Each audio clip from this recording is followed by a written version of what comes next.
السلام علیکم ورحمۃ اللہ وبرکاتہ۔ ریڈیو HRDF میں خوش آمدید۔ ایک سوداگر نے اپنے بیٹے کو ایک مشہور حکیم کے پاس بھیجا۔ اس نے اسے مشورہ دیا کہ وہ حکیم کے پاس موجود خوشی کے راز جانے اور سمجھے۔ ایک انتہائی مشکل سفر کے بعد بیٹا پہاڑ کی چوٹی پر واقع حکیم کے خوبصورت اور شاندار محل میں پہنچا۔ ملک بھر سے بہت سے لوگ مشورہ لینے اور استفادہ کرنے آئے تھے۔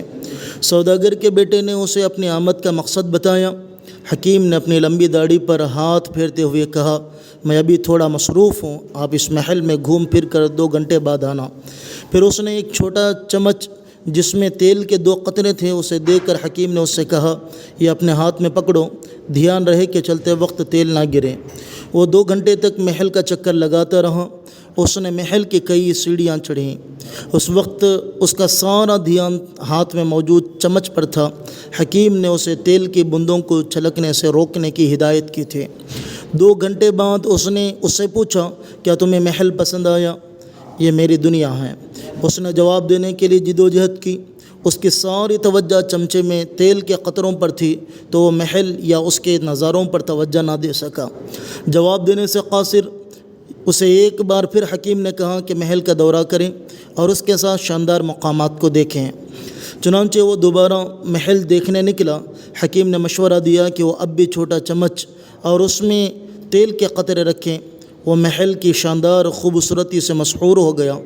دیواروں پر پینٹنگز، زیورات، مہنگے فارسی قالین، پردے، بھرپور ضیافت حال، سونے کی تختیاں، پھولوں کا باغ، محل کے ارد گرد کی پہاڑیاں۔ حکیم کے سامنے واپس آ کر اس نے اسے ان مناظر کے بارے میں بتایا جس نے اس کے ذہن کو مسحور کر دیا۔ حکیم نے پوچھا، میں نے جو چمچ دیا تھا اس میں تیل کے قطرے کہاں ہیں؟ پھر اس نے چمچے کی طرف دیکھا، وہ بالکل خالی تھا۔ پرکشش مقامات کو گھورتے ہوئے اس نے اپنے ہاتھ میں موجود چمچ یا اس میں موجود قطروں کو نہیں دیکھا۔ راستے میں کہیں قطرے گرے تھے۔ حکیم نے کہا کہ خوشی کا راز جاننے کے لیے صرف ایک سبق سیکھنا ہے، کائنات کی تمام خوبصورتیوں سے لطف اندوز ہوں، لیکن آپ کے پاس اب بھی موجود چمچ اور اس میں تیل کے 2 قطرے کو ذہن میں رکھیں، یہی خوشی کا راز ہے۔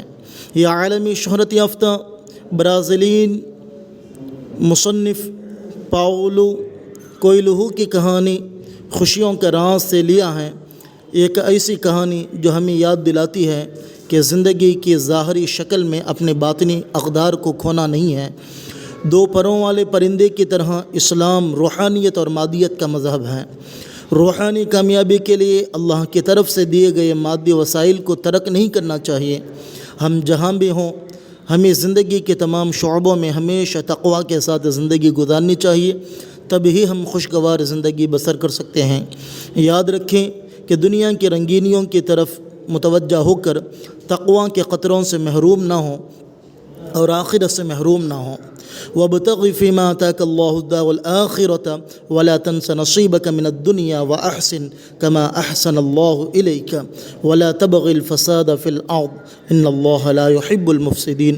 اور جو کچھ تجھے اللہ تعالیٰ نے دے رکھا ہے اس میں سے آخرت کے گھر کی تلاش بھی رکھ اور اپنے دنیاوی حصے کو بھی نہ بھول، اور جیسے کہ اللہ تعالیٰ نے تیرے ساتھ احسان کیا ہے تو بھی اچھا سلوک کر اور ملک میں فساد کا خواہاں نہ ہو۔